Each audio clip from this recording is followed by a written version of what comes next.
Hello students, today we are discuss about chapter number 10. Okay, and the name of this chapter is Geometry, मतलब रेखा गणित. ठीक है, start करते हैं. सबसे पहले है रेखा, फिर है किरण, फिर है हमारा रेखा खंड. ठीक है, तो देखिए रेखा क्या होता है. यदि किन्हीं दो बिंदुओं को, मतलब दो बिंदु हैं, उनको मापने की सहायता से जो मिलते हुए आगे बढ़ते हैं, मतलब जैसे ये डॉट है और इनको मिला के हम जब आगे बढ़ते हैं तो एक रेखा प्राप्त होती है. एक रेखा को सुसीमित बिंदु होते हैं. ठीक है, मतलब एक रेखा के अंदर सुसीमित बिंदु होते हैं. जैसे यहाँ है तो ये क्या है, हमारे ये पॉइंट्स हैं. ठीक है, जैसे इस रेखा की लंबाई अनिश्चित होती है, ये इनफाइनाइट होती है, रेखा का कोई अंत नहीं होता. रेखा जो होती है उसकी लंबाई और चौड़ाई कुछ भी नहीं होती है. ठीक है, अब आती है हमारी सरल रेखा, मतलब सिंपल लाइन जो होती है, तो वो बिल्कुल सीधी ऐसे कर लो, ऐसे कर दीजिए, ये हो गया, ये हो गया, ये हो गया, ये हमारी सरल रेखा होती हैं. ठीक है, दूसरी होती है हमारी वक्र रेखा. वक्र मतलब जिसमें कर्व आ जाता है, ऐसा कर्व, ऐसा कर्व, ऐसा कर्व, ये टेढ़ा मेढ़ा, ये सब हमारी वक्र रेखा होती हैं. ठीक है, फिर आती है हमारी किरण. तो किरण क्या है, रेखा का वह भाग जो रेखा के किसी बिंदु से एक की ओर हो, किरण कहलाता है. मतलब किसी एक पॉइंट से हो, ये हमारा किरण कहलाता है. रेखा का वह बिंदु प्रारंभिक बिंदु होता है सामने दी गई आकृति, मतलब जो हमारा स्टार्टिंग पॉइंट होता है, तो ये हमारा किरण है, मतलब सेंटर पॉइंट होता है. जैसे ए ई, ए सी, ए बी, ए डी, ये. ठीक है, नोट फिर है आपका ए ई किरणें हैं. सबका प्रारंभिक बिंदु क्या है, मतलब जो आपका पॉइंट होता है, मिड पॉइंट होता है, वो आपका किरण कहला. ठीक है, जैसे ये ए ई है, ये किरणें हैं. ठीक है, इसके बाद होता है किसी भी प्रारंभिक बिंदु से असंख्य किरण खींची जा सकती हैं. किरण की भी लंबाई को नापा नहीं जा सकता. ठीक है, उसके बाद आता है रेखा खंड. तो किसी भी तरल पर स्थित दो बिंदुओं को पैमाने की सहायता से मिलाने पर रेखा खंड की रचना होती है. जब हम उसे मेजर करते हैं और दी गई आकृतियों में ए और बी दो बिंदु हैं जो आपस में पैमाने द्वारा, मतलब स्केल के द्वारा उन्हें हमें मिलाया गया है, अतः यह जो है ए बी रेखाखंड तथा ए और बी जो है वो रेखाखंड ए बी के दो अंत बिंदु हैं. ठीक है, ये आपको याद रखना है कि रेखाखंड जो है वो सीमित होता है, एक लिमिटेड होता है. ठीक है, इसमें दो आपके अंत बिंदु होते हैं.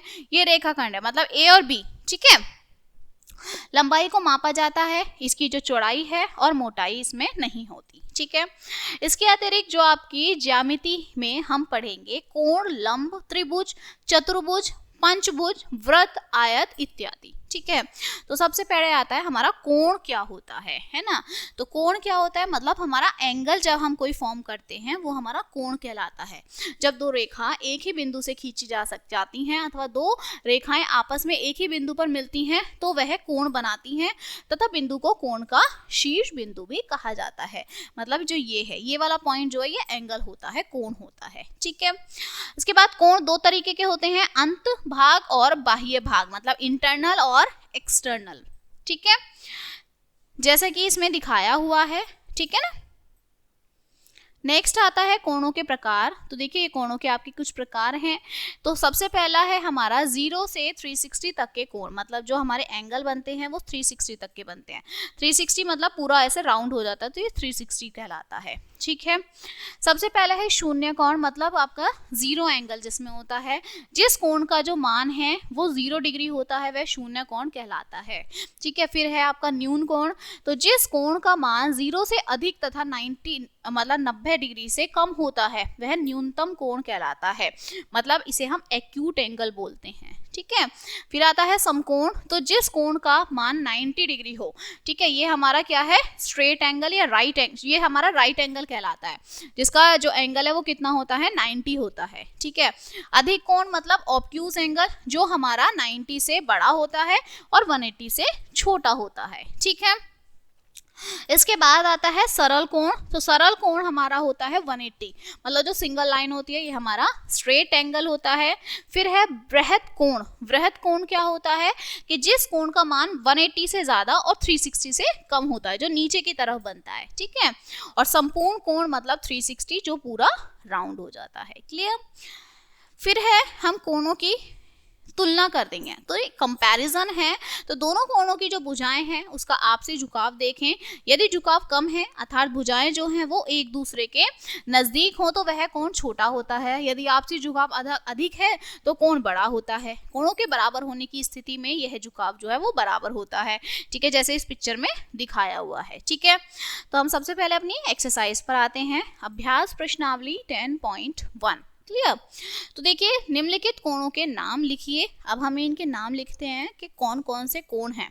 तो 0 डिग्री वाला हमने क्या पढ़ा था, शून्य कोण पढ़ा था। ठीक है, 0 डिग्री का। 30 डिग्री का मतलब एक्यूट एंगल है। 45 is also acute angle. 90 degree हमारा राइट एंगल है। ठीक है, 120 है, ये हमारा क्या है, आपका ऑब्ट्यूज एंगल है। ठीक है, और 360 मतलब हमारा जो 360 का एंगल होता है। ठीक है, इसके बाद है कोण मापक की सहायता से कोण बनाइए। कोण मापक मतलब जो हमारा प्रोटेक्टर होता है, जो हमारा डी होता है, कुछ इस तरह से। ठीक है, इसकी हेल्प से हमें क्या बनाने हैं, ये एंगल्स फॉर्म करने हैं। तो 60 का एंगल क्या होता है, ये हमारा 90 का एंगल है, तो कुछ यहाँ जाएगा। ठीक है, 30 का एंगल इससे छोटा हो जाएगा। ओके, 270 का मतलब नीचे की साइड चला जाएगा, और 360 का पूरा राउंड हो जाएगा। ठीक है, तो ये हमें एंगल्स अलग अलग बनाने हैं। ओके, नेक्स्ट है कोण किसे कहते हैं। तो एंगल्स क्या होते हैं, जब दो पॉइंट्स एक ही पॉइंट पे जाके मिल जाते हैं उन्हें हम कोण कहते हैं। कोण के प्रकार हमने अभी देखे, acute angle, obtuse angle, straight angle, ठीक है, राइट एंगल, ये सब।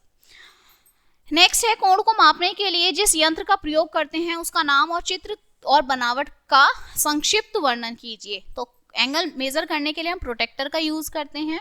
प्रोटेक्टर क्या होता है, डी होता है, आधा चांद होता है इस तरह से। ठीक है, इसके अंदर जो है वो हमारे एंगल्स के नंबर होते हैं। ठीक है, इसके बाद आता है लंब का प्रतीक चिन्ह। लंब क्या है, ठीक है, लंब खींचना। तो यदि दो रेखाएं एक ही तरल में एक दूसरे के समकोण पर काटे तो एक रेखा दूसरी रेखा पर लंब होती है। ठीक है, इस तरह से। ठीक है, विधि क्या है, तो एक रेखा हमें लेना है, ये हमें विधि है, कुछ नहीं है, एक स्ट्रेट लाइन ली, उसको ऐसे बीच में से कट कर दिया। ठीक है, इसके बाद त्रिभुज। त्रिभुज हमें पता है ट्राइंगल, जिसमें 3 साइड्स होती हैं। त्रिभुज के कुछ प्रक्रिया आपके टाइप्स दे रखे हैं, कोणों के आधार पर और भुजाओं के आधार पर। ठीक है, कोणों के आधार पर जो है हमें ये जो है त्रिभुज दिए हुए हैं, ट्राइंगल्स। जैसे न्यूनतम कोण, तो न्यूनतम त्रिभुज मतलब न्यून कोण त्रिभुज के तीनों कोण जो हैं वो न्यून कोण होते हैं।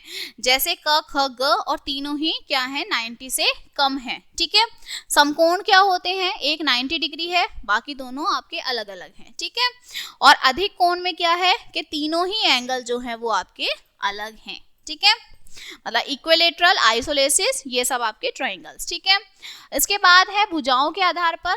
तो भुजाओं के आधार पर क्या है, इनमें 3 भुजाओं की लंबाई बराबर होती है। समबाहु मतलब जिसमें तीनों आपके इक्वल होंगे। ठीक है, फिर है आपका समद्विबाहु त्रिभुज, जिसमें आपका क्या होगा, दो लाइन जो, 2 साइड्स जो है वो इक्वल होंगी और एक डिफरेंट होगी। ठीक है, फिर है आपका विषमबाहु त्रिभुज, मतलब जिसमें तीनों ही साइड्स हमारी क्या होती हैं, डिफरेंट होती हैं। ठीक है, नेक्स्ट है चतुर्भुज। चतुर्भुज मतलब जिसमें 4 साइड्स होती हैं।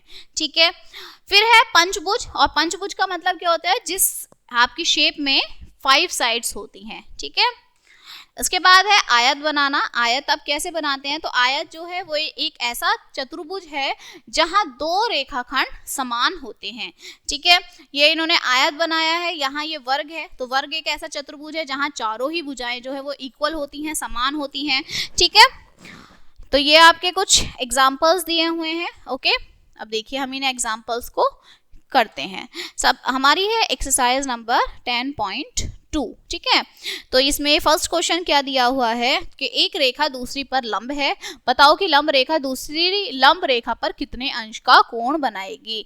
मतलब ये है इस तरह से, तो वो कितने का बनाएगी, 90 डिग्री का बनाएगी। ठीक है, एक बिंदु प फ है लो, उस पर बिंदु जो है क आपको लगाना है, क बिंदु से प फ पर लंब खींचना है। ठीक है, तो यहाँ भी आपको लाइन ड्रॉ करना है। ठीक है, यहाँ एक बिंदु है, ये पे है, ये आपका फे है। ठीक है, इस पर कहीं भी आपको क्या ले लेना है और फिर उस पर ड्रॉ कर देनी है लाइन। ठीक है, फिर है कोई रेखा आ और बै लेना है, मतलब ये आपको क्या है लाइंस ड्रॉ करनी है, ठीक है, जैसे हमने पीछे बताया था। ओके, नेक्स्ट एक त्रिभुज में कितने कोण होते हैं, तो भाई कितने कोण होते हैं, 3 होते हैं, ठीक है। कितनी भुजाएं होती हैं, कितना शीर्ष होते हैं, ये हमने आपको बताया। चतुर्भुज में कितने कोण होते हैं, 4 साइड्स होते हैं, 4 एंगल होते हैं, ठीक है। नेक्स्ट है आपका, चलिए अब हम सेकंड, यहाँ तक हमने अपना पीछे तक सॉल्व कर लिया है। हम 7th क्वेश्चन पे आते हैं कि निम्नलिखित माप से आयत बनाओ। अब आपको माप से आयत बनाना है, तो लंबाई दे रखी है, आपकी चौड़ाई दे रखी है, ठीक है। अब यहाँ हमारा वर्ग, मतलब यहाँ हमें पेरीमीटर, यहाँ पर हमें एरिया फाइंड आउट करना है, मतलब यहाँ पे हमें रेक्टेंगल का फाइंड आउट करना है माप, और यहाँ हमें स्क्वायर का माप फाइंड आउट करना है, ठीक है। तो हमने फॉर्मूले पढ़े थे कल, और उन फॉर्मूले से ही हमें ये फाइंड आउट करने हैं, ठीक है। एक पंचभुज बनाइए, मतलब जिसमें कितनी होंगी, 5 साइड्स होंगी, वो हमें कोई फिगर बनानी है, क्लियर।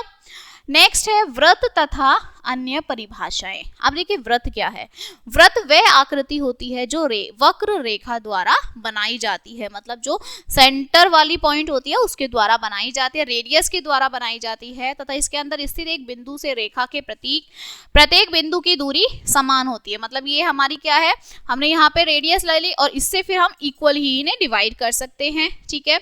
सबसे पहले है व्रत की तो त्रिज्या है या फिर अर्धव्यास। तो व्रत के केंद्र पर जो आपकी परिधि है उसके किसी बिंदु तक की दूसरी वृत्त की जो त्रिज्या है वो कहलाती है, मतलब एक से दूसरे पर जाना वो हमारी त्रिज्या, इसका मतलब ये हमारी क्या है, रेडियस कहलाती है, ठीक है।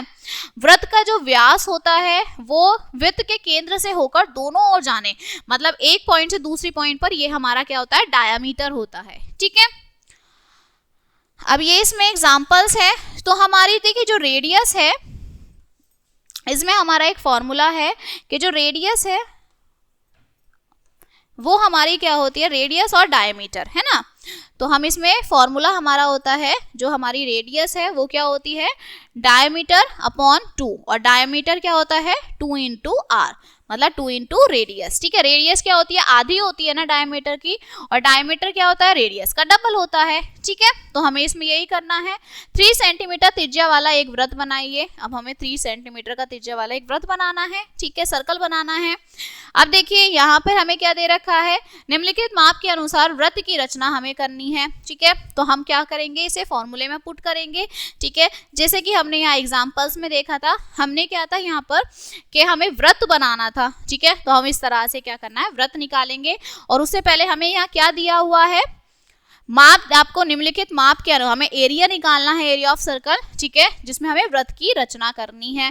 तो हमें वृत्त की रचना करने के लिए रेडियस फाइंड आउट करना है, ठीक है। और रेडियस हम किस तरह से फाइंड आउट करते हैं, तो हमें पता है हमारा जो डायमीटर है वो क्या होता है, 2 इंटू आर होता है, और रेडियस क्या होती है, डायमीटर अपॉन 2। तो इस तरह से हम डायमीटर अपॉन 3.5 अपॉन 2 निकालेंगे, ठीक है, और इसे फॉर्मूले में पुट कर देंगे पाई आर स्क्वायर, ठीक है। तो इस तरह से हम क्या निकाल सकते हैं, इनका माप निकाल सकते हैं, ओके, एरिया ऑफ सर्कल निकाल सकते हैं, ठीक है। तो ये चैप्टर हमारा यहीं पर कंप्लीट होता है, and I hope you will understand this chapter. We will meet on the next chapter. Thank you.